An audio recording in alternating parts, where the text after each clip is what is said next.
Right now it's the weekend, so the market's closed. Last week I bought 500 shares in Joby Aviation at $5.94.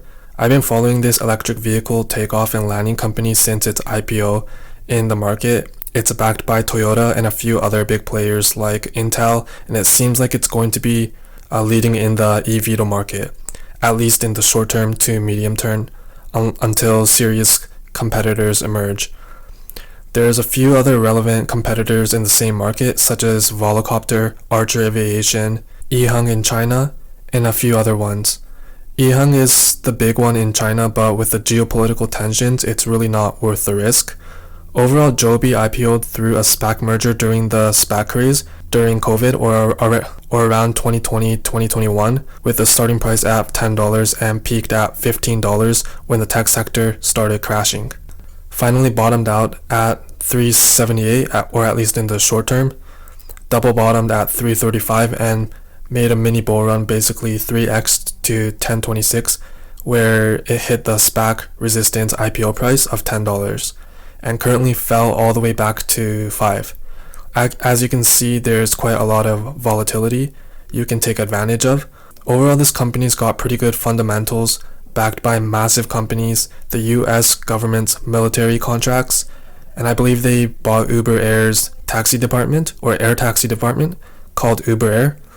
The eVTOL sector is also massively backed by the Japanese government, and Toyota is expanding as a mobility company rather than just an automotive industry or automotive company. With expansion of battery electric vehicles and hydrogen for long distance transport such as heavy trucks and airplanes, Joby's fundamentals look even better. There's potential the brand could become the Tesla of the skies in the long term, so I think playing both long term and short term might be a better duration wise. But you do have to remember that there's always going to be new competitors in the long term. Hyundai's eVTOL strategy is also looking pretty good. EHang's, China's EHang, Germany's Volocopter, and the US has Joby as its play, also backed by Japan's biggest company Toyota, which is also getting subsidies by the Japanese government to tackle air mobility. That's kind of how I see the current eVTOL competitive landscape.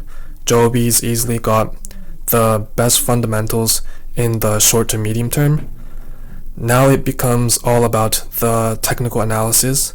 Historically, it's bounced from 10 to 3, stayed around 3 and built support, made its run back to 10, and now it's back to 5, gaining back to 6.5.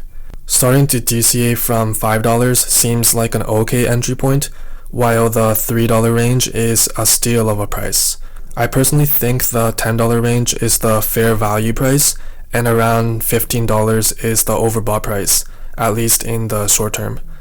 I like the current momentum it's getting, and if it gets too overbought in the short term, in a short time span, I think it's smarter to exit. I'll make an update on this soon, depending on how the market reacts to Joby Aviation.